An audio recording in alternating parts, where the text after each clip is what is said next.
عليكم ورحمة الله وبركاته. معاكم مطبخ زمان مع سين. ازيكم حبايبي؟ وحشتوني من الفيديو اللي فات. يا رب اكون ضيفة خفيفة عليكم. النهاردة حبايبي قعدنا نفكر نعمل اكل ايه. خلاص الواحد بقى احتار، فقلت اعمل لكم حاجة خفيفة كده جميلة. هنعمل برام كوسة. كوسة جميلة في السوق وحلوة، فهعمل برام كوسة حاجة جميلة كده. طبعا مش كل الكوسة دي لان هنعمل لهم شوربة خضار، وهنعمل سمبوسة باللحمة المفرومة، وهنعمل بردك الكوسة هنعملها باللحمة المفرومة، وهنعمل فراخ لسه هحطها في المحلول الملحي اللي انا بعمله ده، المحلول بتاعها، وهنحشيها فريك. بس قلت اقول لكم الاول هنعمل ايه. هنروح دلوقتي على البوتاجاز نعمل العصاج، وعبال ما العصاج يستوي هنشتغل شوية حاجات.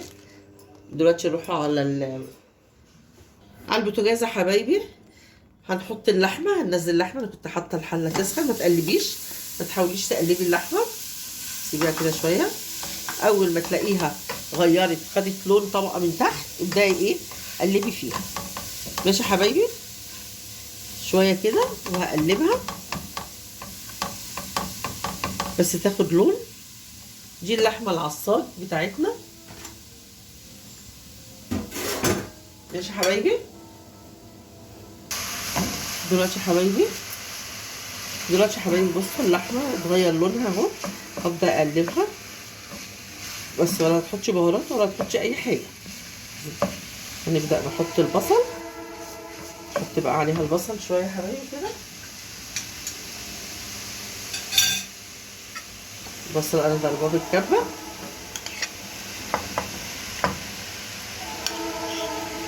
وحته تومه صغيره، حته تومه كده. حط كله على بعضه عشان ايه مع. بصوا حبايبي، انا دلوقتي هعمل كوسايه وهكمل بقيه الكميه مع نفسي، بس هقول لكم بعملها ازاي. اهي بالمقوره اهي، ممكن بالمقوره ممكن بالشوكه، يعني لو عندك شوكه ممكن تسحبي بيها اهو زي ما انت شايفه كده. وهتخرطها بالطريقه اللي انت عايزاها. شوفي عايزاها دواير، عايزاها سمبوكسات، انا هعملها كده حبايبي. انا بحب اخرطها كده بسمبوكسه كده. بصوا حاولي تعملي الكوسه طخنيها شويه، ما ترفعهاش عشان تبقى تخينه وحلوه لما تاخد سوا في ده. اعمل معاكم واحده كمان، هكمل انا بقيه الكميه وهرجع لكم تاني. بصوا عايزه اوريكم بصوا حبايبي، دي عملتها واحده عملتها بالمقوره. بصي لو ما عندكيش مقوره بالشوكه كده حبايبي اهو، هتديكي نفس الشكل. اسحبيها بالشوكه كده اهي اهي.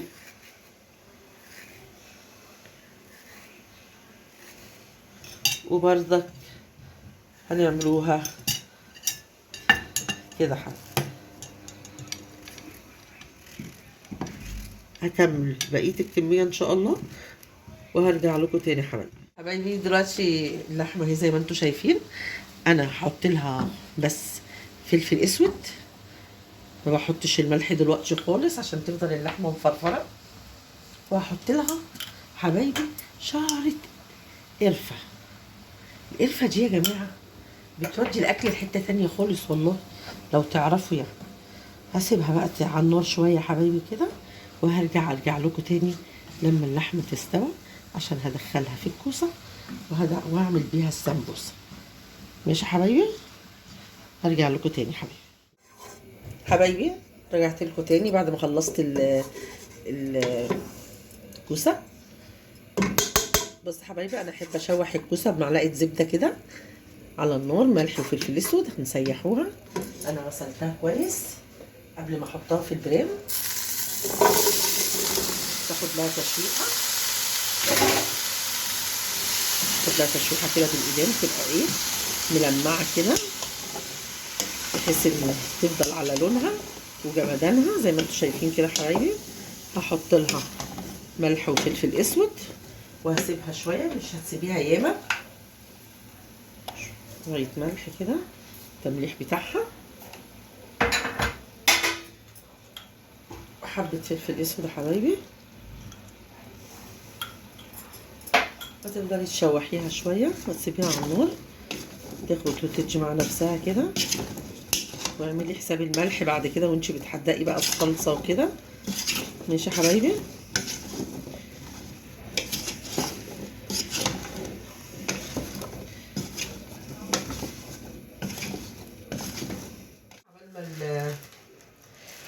عبال ما الكوسه تتشوح شويه هنعملوا السمبوسه. هعمل معاكم واحدتين 3 وهرجع لكم تاني اكمل بقيه الكوسه. السمبوسه زي ما انتم شايفين كده حبايبي اهي، تعمليها زي القرطاس كده اهو، بترجعي تاني اهو وتبداي تحطي فيها الحشو اللي انت عايزه تحطيه. الحشو بتاعك حبايبي اهو، احنا عاملين لحمه مفرومه، عاملين لحمه مفرومه اهو زي ما انتم شايفين. بتبداي كده اهو وكده اهو كده كده، وتكوني محضره حبيبتي شويه دقيق صغيرين بنقطه ميه دي عشان تقفلي بيها السمبوسه زي ما انت شايفه كده حبيبي. يديكي منظر كده.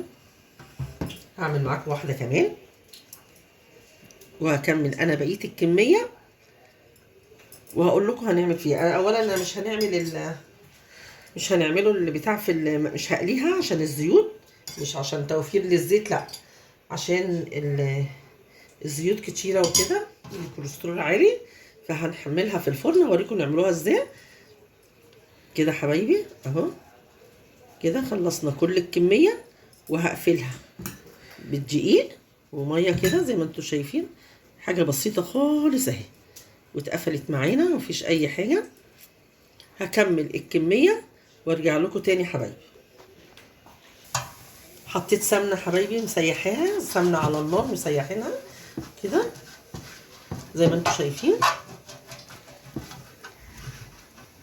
دلوقتي يا حبايبي خلصت كل الكميه اللي انا قلت لكم عليها. هبدا اعمل كده وهدخلها الفرن زي ما انتم شايفين كده حبايبي. هتفرجيها زي ما الصينيه تاخد معاكي، زي ما الصينيه تاخد معاكي. انت بقى رصيها بطريقتك وبمعرفتك بحيث الصينيه ترصيها حلو.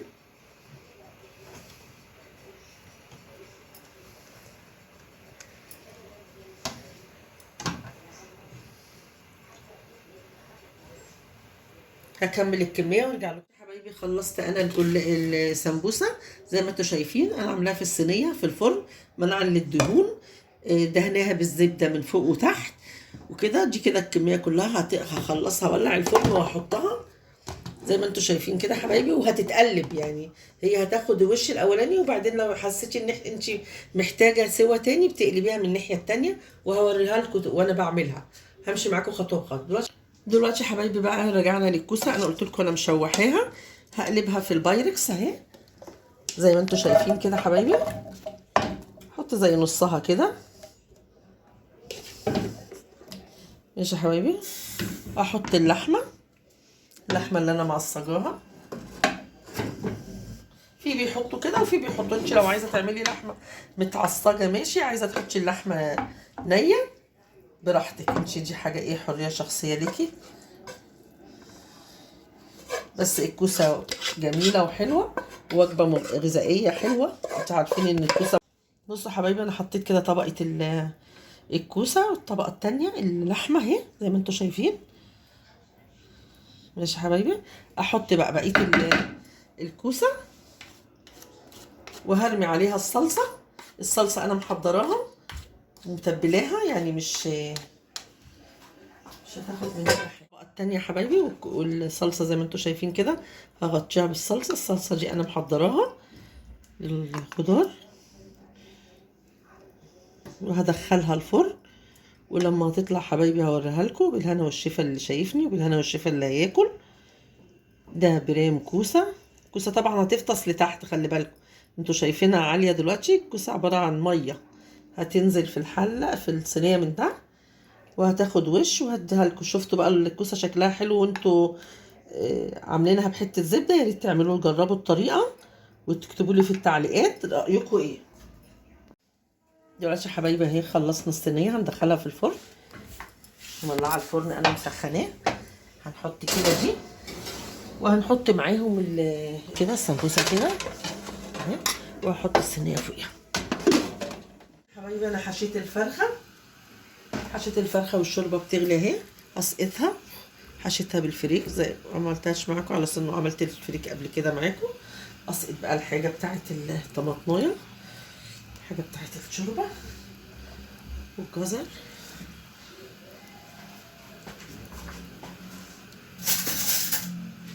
والبصله بتاعت الفرخه انا بشرها.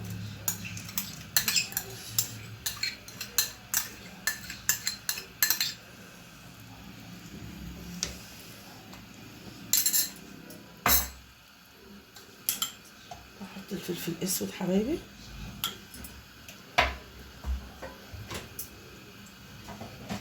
حبهان،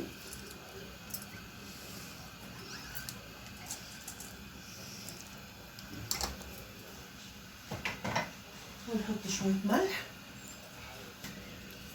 احط الملح يا حبايبي، وهسيب بقى الفرخه تغلي، وانا هعمل الرز مع نفسي وهرجع لكم تاني. طبعا الرز عارفين ايه بيتعمل ازاي. خلاص كده حبايبي، يبقى انا كده عملنا معاكم الفرخه، وعملت الكوسه، وعملت السمبوسه. وهعمل لما تستوي الفرخه ان شاء الله هنحمرها، وهعمل بيها الشوربه، هعمل بيها لسان عصفور، وهعمل الرز مع نفسي حبايبي. برجع لكم تاني. المنظر النهائي لصينيه الكوسه، زي ما يا ريت تجربوها.